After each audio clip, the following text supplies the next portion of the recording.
Programme foresight के एक और एपिसोड के साथ मैं हूं आपकी मेज़बान समीन नवाज। 5 फरवरी मकबूजा कश्मीर के मजलूम अवाम के साथ इजहार यकजहती के आलमी दिन के तौर पर हर साल मनाया जाता है। ये भारत के जुल्म इस्तबदाद और हर धर्मी के खिलाफ कश्मीरियों की लाजवाल जद्दोजहद आज़ादी की हिमायत में तजदीद उहद का दिन है।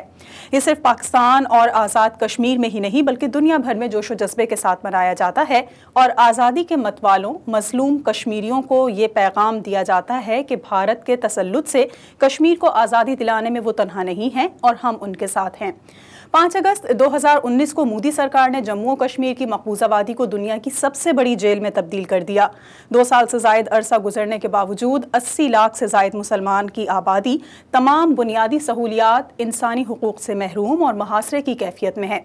वादी के अवाम की ज़िंदगी 9 लाख भारतीय फ़ौज के हाथों अजीरन हो चुकी है और तमाम मुस्लिम ममालिक के हुक्मरानों को इसका जवाब देना होगा जो कश्मीर पर सौदेबाजी पर खामोशी का लिबादा ओढ़े सो रहे हैं। और इसी मौजू के हवाले से हम आज कुछ बातचीत करेंगे कि आखिर OIC जो एक तंजीम बनाई गई है तमाम तर इस्लामी ममालिक की और जिसका मकसद ही यही था कि जिस किसी मुस्लिम रियासत में या जहां मुसलमानों के ऊपर जुल्म व सितम ढाए जा रहे होंगे, उनके साथ नाइंसाफ़ी की जा रही होगी, तो उनको उनका हक़ दिलाने के लिए इस प्लेटफॉर्म के ज़रिए कुछ किया जा सकेगा। जो इस्लामी ममालिक हैं दुनिया भर के, उनका क्या किरदार है कश्मीर के मसले के हवाले से और उनके किरदार के ऊपर कुछ बात करने के लिए कि जो कुछ उनकी जानिब से, उनकी सतह से, उनके खारजा पॉलिसी के जरिए कश्मीरियों के लिए किया जाता रहा है वो क्या कुछ है और उसके क्या फ़ायदे हासिल हो सके हैं। और इसी मौजू पर गुफ्तगू के लिए आज हमारे साथ मौजूद हैं सीनियर तज्ज़ियाकार कर्नल रिटायर्ड मकबूल मलिक। उनसे हम जानने की कोशिश करेंगे कि वो किस तरह से देखते हैं मुस्लिम ममालिक के हुक्मरानों की कारकर्दगी को कि कश्मीर के हवाले से क्या कुछ अब तक किया जा सका है और क्या उसके फ़वाइद हासिल हो सके हैं। कर्नल मकबूल मलिक हमारे साथ प्रोग्राम में मौजूद होंगे, लेकिन एक ब्रेक के बाद।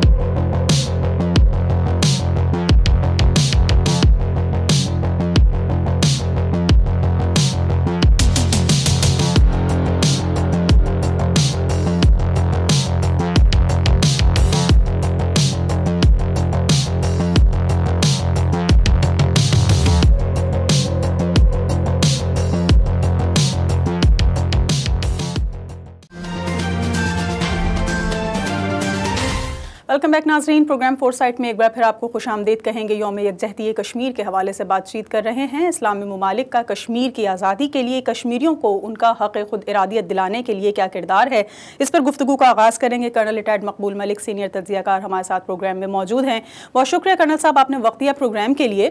सर, हर साल 5 फरवरी को हम देखते हैं कि यौम यकजहती कश्मीर मनाया जाता है और सब लोग अपने ग्राउंड्स में रहते हुए कश्मीर कॉज के लिए आवाज़ बुलंद करते नजर आते हैं। लेकिन अगर हम थ्रू आउट द वर्ल्ड बात कर लें तो इस्लामी ममालिक कश्मीर की आज़ादी के लिए क्या किरदार अदा कर रहे हैं? कोई एक स्पेसिफिक कैरेक्टर नजर आता है आपको मुस्लिम हुक्मरानों का कश्मीर के लिए? ये दिन यहाँ पे न्यूयॉर्क के अंदर और USA के अंदर बहुत एहतमाम के साथ ऑब्जर्व किया जाता है और इसके ऊपर हमारे यहाँ कश्मीर के साथ अपनी जो हमारा ताल्लुक है उसको रिफ्रेश किया जाता है और अपना हमारा जो कश्मीर की आज़ादी के लिए जो हमारी जिद्दोजहद है उसको भी रिफ्रेश किया जाता है और हम अपने तमाम कश्मीरी बहन भाइयों के साथ आज यकजहती और उनकी सपोर्ट और उनके साथ खड़े होने का अज़्म करते हैं दोबारा। और इंशाअल्लाह अल्लाह सुब्हानहू व तआला चाहा तो बहुत जल्द हमें कश्मीर की आज़ादी का कोई सिलसिला बनता हुआ नजर आएगा और कश्मीरी अपने आज़ाद मुल्क के अंदर, आज़ाद वतन के अंदर रहेंगे। आपका सवाल पे आते हैं कि आज तक हमारी जो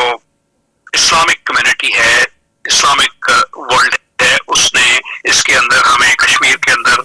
क्या सपोर्ट किया है, स्पेशली मुस्लिम कंट्रीज जो मिडल ईस्ट के कंट्रीज हैं उन्होंने, या हमारी जो एक मुसलमान ऑर्गेनाइजेशन है जिसे OIC कहते हैं, OIC का इसके अंदर क्या किरदार रहा है इन द पास्ट, वो एक बड़ी ही अफसोसनाक किस्म की हिस्ट्री है उसकी। अगर पाकिस्तान के साथ कश्मीर के मसले के ऊपर अगर OIC एक किरदार अदा करती जो कि उसका किरदार बनता मुस्लिम ऑर्गेनाइजेशन इन द वर्ल्ड, तो आज सिचुएशन बहुत डिफरेंट होती। फिर अगर देखा जाए तो कश्मीर के सिलसिले में पाकिस्तान के चंद दोस्तों के अलावा, जिनमें आज का सऊदी अरेबिया नहीं, चंद साल पहले का सऊदी अरेबिया, खास तौर पे किंग फैसल के जमाने के बाद, किंग खालिद के जमाने के बाद, किंग फहद के जमाने के बाद हमें एक भरपूर सपोर्ट हासिल थी, जो कि इस वक्त वो सपोर्ट बिल्कुल शेडी हो चुकी है, बल्कि थिन आउट हो चुकी है। टर्की का हमारे साथ एक बहुत सॉलिड साथ रहा है, एक जमाने में ईरान का भी साथ था हमारे साथ, लेकिन उसके अलावा कोई ऐसे मुल्कों का नाम नहीं लिया जा सकता जिनकी कोई खातिर खा पाकिस्तान के साथ शाना बशाना खड़े होने की कोई मिसाल हो कश्मीर इशू के ऊपर। जो लेटेस्ट कश्मीर की सिचुएशन है वो भारत के 5 अगस्त की जो उनकी इल्हाक है कश्मीर का हिंदुस्तान के साथ, का स्टेटस जो है वो बिल्कुल एक डाउटफुल सा स्टेटस हो गया है इंटरनेशनल लेवल पे भी और हमारे रीजनल लेवल पे भी। इस वक्त कश्मीरी लोग जो हैं, खास तौर पे जो कश्मीरी हमारे साथ यहाँ पे अमेरिका जो वैली के लोग हैं, उनकी फ्रस्ट्रेशन को देखते हैं, उनकी जो जिस तरह वो डिसअपॉइंट पाकिस्तान की रीसेंट कश्मीर के सिलसिले के अंदर पाकिस्तान की जो पॉलिसी रही है या पाकिस्तान का जो रवैया रहा है, वो रवैया भी कोई इतना आई वुड से हौसला अफजा रवैया रही है।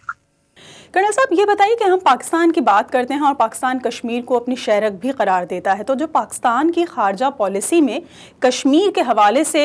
जो पॉइंट्स मौजूद हैं, जो कश्मीर पॉलिसी मौजूद है, उसको आप किस तरह से देखते हैं और पाकिस्तान की मौजूदा हुकूमत की कश्मीर कॉज के हवाले से की गई कोशिशें कितनी फ़ायदेमंद नज़र आती हैं? पाकिस्तान में जो मौजूदा हुकूमत है, इस हुकूमत की कश्मीर पॉलिसी मेरे लिए समझनी जरा मुश्किल है। हो सकता है आप उसको बहुत बेहतर तरीके से समझ सके हों। जिस थिंक टैंक के साथ मैं काम करता हूं या जिस ग्रुप ऑफ थिंकर्स के साथ मैं बैठता हूं, ये उन सब का एक मेरे ख्याल में हमारा एक कॉमन व्यू है कि इस वक्त कश्मीर की जो पॉलिसी है, खास तौर पे मोदी के हिंदुस्तान के साथ, वो एक बिल्कुल पाकिस्तान की और इंटरनेशनल जो नॉर्म्स हैं और अक़वाम मुत्तहिदा की जो करारदादें हैं कश्मीर के सिलसिले में, उनके बिल्कुल उनके साथ क्लैश करती हैं, बल्कि कॉन्फ्लिक्ट करती हैं उनके साथ। 5 अगस्त का डिक्लेरेशन आया मोदी साहब का, तो उसके जवाब के अंदर चाइना ने उसको रिजेक्ट किया, और जिस फोर्सफुल तरीके से चाइना ने उसको रिजेक्ट किया था, पाकिस्तान अगर उसी चीज को आगे बढ़ाता और इस चीज को यूनाइटेड नेशंस के अंदर ले जाता, दुनिया के और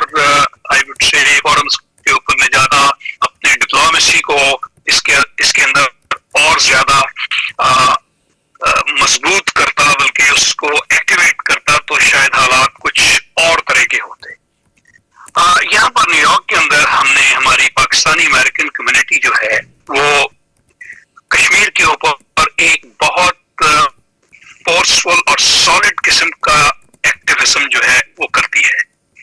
और हम लोगों ने यहाँ पे पिछले 5-10 साल के अंदर स्पेशली इस चीज को बहुत ज्यादा जो है मुतहर्रिक किया है। आपको याद होगा 2 साल पहले न्यूयॉर्क के अंदर जो कश्मीर की रैली हुई थी, जब मोदी साहब भी यहाँ पे वाशिंगटन में दौरे पे आए हुए थे और इमरान खान साहब भी यहाँ पे थे, स्पेशली उन दिनों में, तो इस रैली के ऊपर कोई तकरीबन हमने न्यूयॉर्क सिटी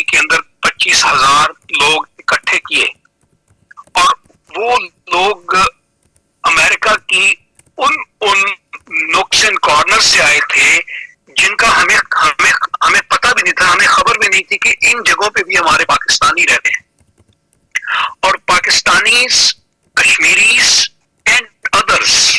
मैं उस रैली के अंदर इन्वॉल्व था, उस रैली का हिस्सा भी था, उस रैली को देखा भी। मैंने जिस किस्म की क्रॉस सेक्शन देखी मुसलमानों की कश्मीर को सपोर्ट करते हुए, वो एक बहुत बड़ी सरप्राइज थी समीन साहिबा, जिसको हमारे मीडिया ने उठाया भी, लेकिन उसको और भी फोर्सफुली उठाया जा सकता था। हमने यहाँ से रिक्वेस्ट भेजी थी, वज़ीर आज़म इमरान खान साहब वाशिंगटन डीसी में थे, उन्हें एक रिक्वेस्ट की थी, चाहे आप चार्टर करा के जहाज को 2 घंटे के लिए इस रैली का हिस्सा बन जाएं। ये दुनिया के लिए एक बहुत बड़ा ट्रेमर बन जाएगा कि कश्मीर को एकदम कुछ दिनों के अंदर इतनी ज्यादा जो है वो जो प्रोजेक्शन मिल गई दुनिया के अंदर, और खास तौर पे ये सारा कुछ यूएन के सामने हुआ था, और यूएन के भी उन दिनों कोई इजलास चल रहे थे, आपको आपके रिकॉर्ड पे होगा। तो इस चीज को हमने देखा कि एक बहुत अच्छा हमें एक जरिया मिल गया दुनिया की नोटिस में लाने के लिए कि कश्मीर का कॉज जो है इसको इस तरह उजागर किया जाए, इसको कंटिन्यू करना चाहिए था, इसके अंदर कोई फॉलो अप होनी चाहिए थी, कोई प्रोडक्टिव और ऑब्जेक्टिव फॉलो अप होनी चाहिए थी कि जो कि ना ही हमारे डिप्लोमेट्स की तरफ से, ना हमारी एम्बेसी की तरफ से, और ना ही हमारे यूएन मिशन की तरफ से इसके ऊपर हमें कोई सपोर्ट मिली। It was reduced to kind of जिसे कहते हैं पब्लिक डिप्लोमेसी अफेयर। ये पब्लिक डिप्लोमेसी के आई वुड से लेवल के ऊपर आके ये बात जो है वो कंक्लूड हो गई और दब गई। सो जैसे आपने पूछा कि हम दुनिया के लेवल पे, इंटरनेशनल लेवल पे या इस्लामिक वर्ल्ड के लेवल पे इसके ऊपर क्या कुछ होता रहा है, मेरा जो तारीख का जो मेरे जहन के अंदर जो कुछ हमने किया, जो कुछ देखा, जो कुछ ऑब्जर्व किया, ये मेरा छोटा सा एनालिसिस है। सही, ठीक है मकबूल साहब, एक ब्रेक लेंगे यहाँ पे, ब्रेक के बाद वापस आएंगे तो कुछ मजीद सवालात आपसे करना चाहेंगे। एक मुख्तसर से वक्फे के बाद हमारे साथ रहिए।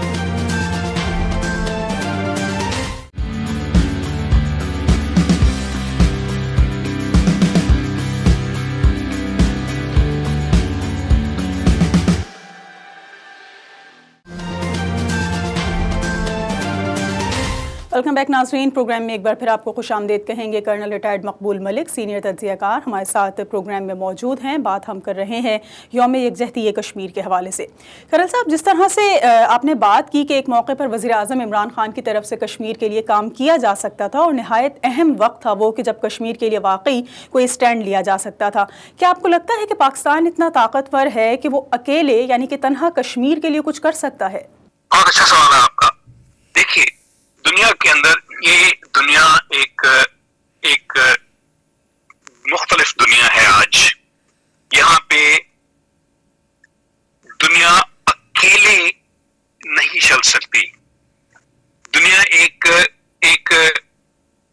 आई वुड से मैं लफ्ज कॉर्पोरेट नहीं इस्तेमाल करना चाहता, लेकिन है एक्चुअली एक कॉर्पोरेट बॉडी बन चुकी है। आप दुनिया के अंदर जो भी कुछ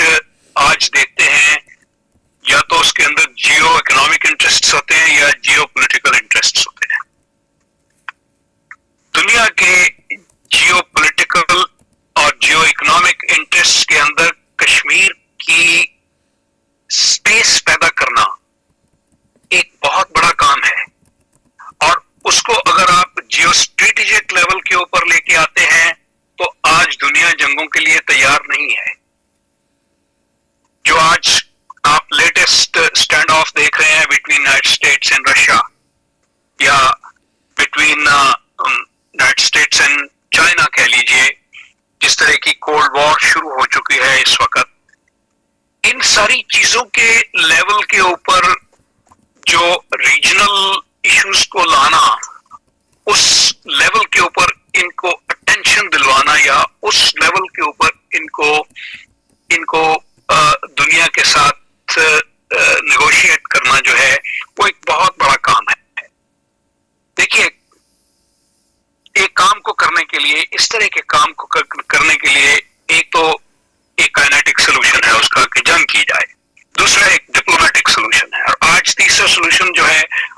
सबसे इफेक्टिव सोल्यूशन जो है वो इकोनॉमिक डिप्लोमेसी जो है या इकोनॉमिक स्ट्रेटेजी जो है उसको एक्टिवेट करने की जरूरत है। मैं इन तीनों चीजों के अंदर इस वक्त कश्मीर को कहीं नहीं देखता, अनलेस कि पाकिस्तान और कश्मीर ये दो दुनिया की पार्टीज हैं जो इस इशू के ऊपर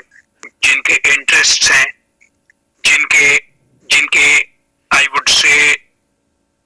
जिनकी एक ट्रैक रिकॉर्ड है जो कि इसके लिए कोशिश कर रहे हैं पिछले 74 साल से। इंडिया जो है इसके मुकाबले के अंदर एक काउंटरवेट है, वो काउंटरवेट इसका हर तरह से मुकाबला करता है। जिस तरह से आपने देखा होगा मसूद खान साहब के अपना डिप्लोमेटिक स्टेटस का या डिप्लोमेटिक पेपर्स का एक मसला खड़ा किया हुआ है, यहाँ पे उनकी सफारती कागजात को जो है वो अभी तक एक्सेप्ट नहीं किया गया और उसके ऊपर एक इतराज लगा दिया गया है कि उनकी सिटीजनशिप क्या है और उनके पिछले एक्टिविटीज क्या हैं। वो एक आप हिंदुस्तानी लॉबी जो कि यहाँ पे यूनाइटेड स्टेट्स की कांग्रेस के अंदर और यूनाइटेड स्टेट्स की मीडिया के अंदर और यूनाइटेड स्टेट्स की ब्यूरोक्रेसी के अंदर जिस तरह वो एक्टिव है उसका अंदाजा लगा सकते हैं। मैं ये सब कुछ कह के डिस्करेज नहीं कर रहा आप लोगों को कि कश्मीर की कॉज को डिस्करेज कर दिया जाए, इसको हमें रीथिंक करने की जरूरत है। जिस तरह के हालात, जिस तरह की कानूनी सिचुएशन बन चुकी है 5 फरवरी के बाद, हमें कश्मीर की सारी अपनी जो स्ट्रेटजी है उसको रीथिंक करके रिवैम्प करना पड़ेगा और एक इसको रीस्ट्रेटेजाइज करना पड़ेगा कि अब हमें आइंदा के लिए क्या करना है। अगर ये सोचा जाए कि पाकिस्तान कश्मीर से की कॉज से आई वुड से विड्रॉ कर ले या कंसीड कर ले या हिंदुस्तान के जो सिग्नल्स मिल रहे हैं जी कि आप कश्मीर का बॉर्डर वही जो एक सोल्यूशन वाजपेयी साहब और नवाज शरीफ साहब की तरफ से सोचा जा रहा था, दूसरा सोल्यूशन जो है फिर मुशर्रफ साहब की तरफ से सोचा गया और तीसरा सोल्यूशन शायद इमरान खान साहब के भी जहन में है जो कि जिसके तहत वो इस वक्त अपनी पॉलिसी चला रहे हैं। इन सब के दरमियान कोई चीज कॉमन जो कि कश्मीरियों को एक्सेप्टेबल हो। देखिए ये एक 1 वे स्ट्रीट नहीं है, इट्स अ 3 वे स्ट्रीट। इसके अंदर पाकिस्तान, कश्मीर और हिंदुस्तान तीनों को एग्री करना है और उन तीनों को एग्री कराने के लिए एक मेगा विलिंगनेस की जरूरत है। इसके अंदर वो विलिंगनेस जो है वो एक सस्टेनेबल किस्म की विलिंगनेस हो, एक सस्टेनेबल सोल्यूशन हो जिसके अंदर कोई किसी तरह का सीसॉ या फ्लिप फ्लॉप नहीं होनी चाहिए और वंस किसी टेबल के ऊपर बैठ के उसको डिसाइड किया जाए और उसके बाद उस पर अमल किया जाए। अगर ये सोचा जाए जैसे हिंदुस्तान सोच रहा है कि इस तरह के स्टिच इन टाइम सॉल्यूशंस करके या इस तरह की लेजिस्लेशंस करके कश्मीर के मसले को खत्म कर दिया जाएगा, ये मुमकिन नहीं है। कश्मीर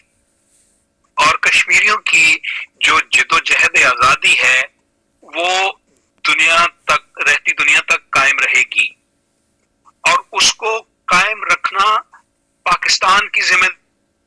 उसकी जिम्मेदारी बेसिकली कश्मीर के लोगों की है। इसलिए कि कश्मीर की आजादी का जो फॉर्मूला है वो हक खुद इरादियत पे, वो प्लेबिसाइट पे है और उस प्लेबिसाइट का जो सब्जेक्ट है वो कश्मीर के लोग हैं। पाकिस्तान की आजादी के लिए एक हेल्प है, एक असिस्टेंस है, लेकिन जब तक कश्मीर के अंदर ये मूवमेंट और ये जारी रहेगी उस वक्त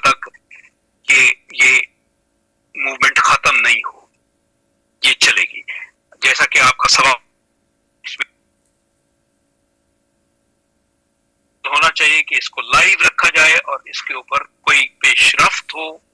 तो उसकी पेशरफ्त यही है कि अब वक्त ऐसा है कि पॉलिसी लेवल के ऊपर पाकिस्तान को जो भी कश्मीर के मसले की जो जो जो नज़ाकतें हैं, जो कि एनालिस्ट को एक हद तक मालूम होता है, जो हुकूमत और जो पॉलिसी लेवल, जो हमारी फॉरेन अफेयर्स को जो कुछ पता है, उसकी रोशनी के अंदर उनको दुनिया के अंदर एक लॉबी बनानी पड़ेगी कश्मीर की। उस लॉबी को बनाने के लिए हजारों की तादाद के अंदर जो है वो आपको मशावरत हुई है, आपको उसके लिए सजेशंस दी गई हैं, उसके ऊपर पेपर्स लिखे गए हैं, उसके ऊपर बेशुमार काम हुआ है। उन पेपर्स को कोई झाड़ के जरा साफ करके खोल के देखे पड़े, उसके ऊपर कोई ऐसी बॉडी बनाई जाए जो कि कश्मीर को एक फ्रेश और नए सिरे से इस सारे कश्मीर के इशू को, जो कुछ इसके अंदर आज तक हुआ है, उसको स्टडी करे और उसका एक प्रैग्मेटिक किस्म का प्लान दे। और उस प्लान को सिर्फ यहाँ पे अपने पाकिस्तान, इस्लामाबाद या मुजफ्फराबाद तक महफूज न किया जाए, उसको अपने इंटरनेशनल दोस्तों के साथ जाके डिस्कस किया जाए, उनकी इनपुट ली जाए, उनसे मशावरत की जाए, उनकी तजावीज़ ली जाए कि इसको कैसे आगे बढ़ाया। आखिर में बता दीजिए कर्नल साहब कि आलमी ताकतों को आप किस तरह से देखते हैं कि वो ममालिक या वो कंट्रीज़ या वो रियासतें जहाँ पर तमाम दुनिया की फ़ैसला साजी की जाती है, उनको भारत का ये चेहरा नज़र क्यों नहीं आता जो बात करते हैं इंसानी हुकूक़ की, इंसानी हुकूक़ के लिए आवाज़ बुलंद करने की? वो भारत को कटहरे में क्यों नहीं खड़े करते कश्मीरियों पर जारी जुल्म इस्तबदाद के हवाले से? ये एक अलविया है कि भारत इस मसले को अब जिस हठधर्मी के साथ, जिस बेशर्मी के साथ भारत इस सारे मसले को हैंडल करता है या ट्रीट करता है, वो इसको एक माइनर इरिटेंट समझता है। भारत जिस तरह से इंसानी हुकूक की खिलाफ वर्जी करता रहा है और कर रहा है और आइंदा भी करेगा, क्या वो हिंदुस्तान, क्या वो अमेरिका से या यूनाइटेड नेशन से ढकी छुपी हैं बातें? ये दुनिया की जो मजबूत पावर्स हैं या जो दुनिया के अमीर लोग हैं या अमीर मुल्क हैं जिनकी मिलिट्री स्ट्रेंथ दुनिया में एक बहुत बड़ी एक पावर समझी जाती है, उन लोगों को जाके ये सारी चीजें बताना, उनसे कोई इन चीजों की आई वुड से जवाब तलबी करना, आपने माजी में भी देखा है और आइंदा भी देखते रहेंगे। जो उनको सूट करता है वो करते हैं, जो उनको नहीं सूट करता उसके ऊपर दे टर्न देयर बैक। जहां तक ताल्लुक है कश्मीर का, एक क्लासिक केस है हमारा। उस केस को पिछले कुछ सालों के अंदर कश्मीर इंडिपेंडेंस मूवमेंट से हटाकर एक ह्यूमन जो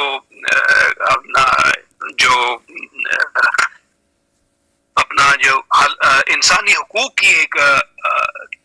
मसला बना लिया गया है।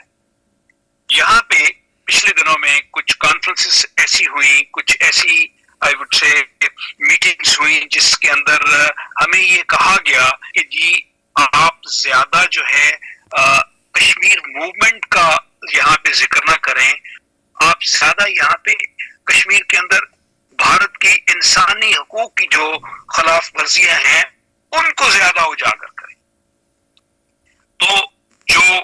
उसकी एक सपोर्टिंग लॉबी भी है,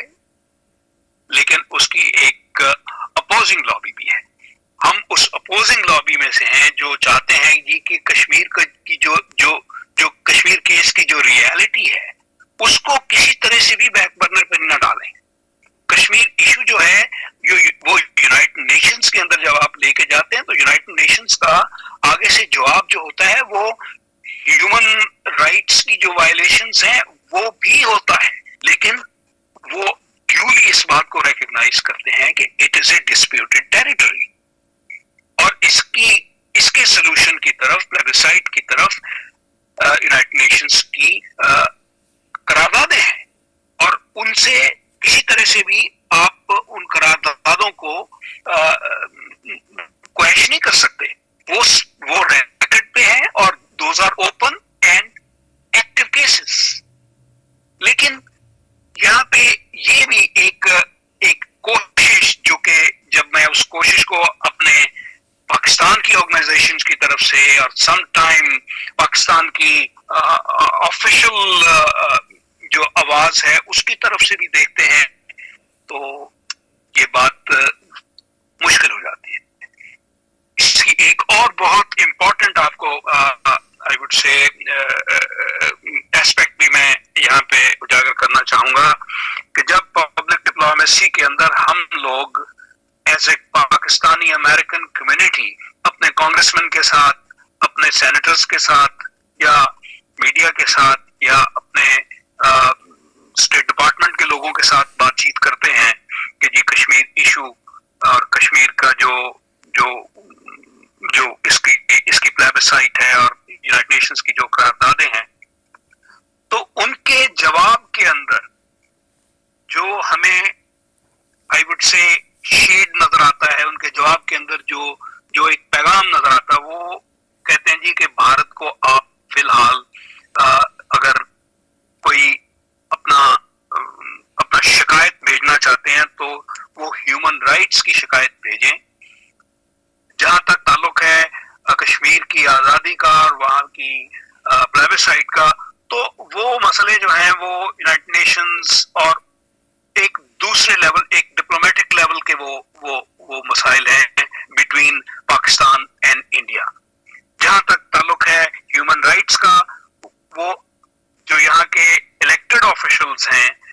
वो भी अपने आप को हिंदुस्तानी लॉबी के I would say left side पे नहीं ले जाना चाहते। हमारे एक कांग्रेसमैन ने कश्मीर का जब ये 5 अगस्त का ये जो मोदी साहब का फैसला था उसके अगेंस्ट एक बयान दिया, तो भारतीय लॉबी ने उस कांग्रेसमैन की जान के लिए एक अजाब क्रिएट कर दिया यहाँ पे। दूसरे तीसरे दिन उसको वो लेटर जो उसने लिखा था, उस लेटर को विड्रॉ करना पड़ा। So this is the kind of opposition that we are pitched against. तो इसके लिए काम करने के लिए एक बहुत इन डेप्थ प्लानिंग की जरूरत है, इन डेप्थ स्ट्रेटजी की जरूरत है। उस स्ट्रेटजी के लिए पाकिस्तान की गवर्नमेंट को वंस फॉर ऑल एक अपना फैसला कर लेना चाहिए कि कश्मीर के लिए क्या करना है और कैसे करना है। बहुत शुक्रिया। कर्नल रिटायर्ड मकबूल मलिक हमारे साथ प्रोग्राम में मौजूद थे और कश्मीर के हवाले से हमने बातचीत की कि कश्मीरियों ने अपनी कुर्बानियों से मसला कश्मीर को ज़िंदा रखा हुआ है और भारत का कोई भी जुल्म जबर उनके जज्बा मुज़ाहमत को ख़त्म नहीं कर सका है। ये जद्दोजहद आज़ादी अब भी जारी है और मसला कश्मीर के हल के लिए जो कश्मीर पर ढाए जाने वाले भारतीय मज़ालिम और उसके मकरूह चेहरे को दुनिया के सामने बेनकाब करने के लिए इस वक्त हम देख रहे हैं कि मुख्तलिफ ममालिक की कश्मीर पॉलिसीज़ हैं या उनकी खारजा पॉलिसीज़ में जो कश्मीर के हवाले से पॉइंट्स मौजूद हैं, क्या उसकी तश्कील नौ की ज़रूरत है या उसे मज़ीद मुतहर्रिक करने की ज़रूरत है। ज़रूरत इस अम्र की है कि कश्मीर में जारी जुल्म और बर्बरियत का सिलसिला रोकने के लिए भारत पर आलमी दबाव बढ़ाया जाए और इसके लिए सिफारत खानों को फ़ाल और मुतहर्रिक किया जाना इंतहाई ज़रूरी है। आज के इस प्रोग्राम के लिए इतना ही। अगले हफ्ते एक और मौजू के साथ हाजिर होंगे। प्रोग्राम टीम के साथ समीर नवाज़ को इजाज़त दीजिए। अल्लाह ने के बाद।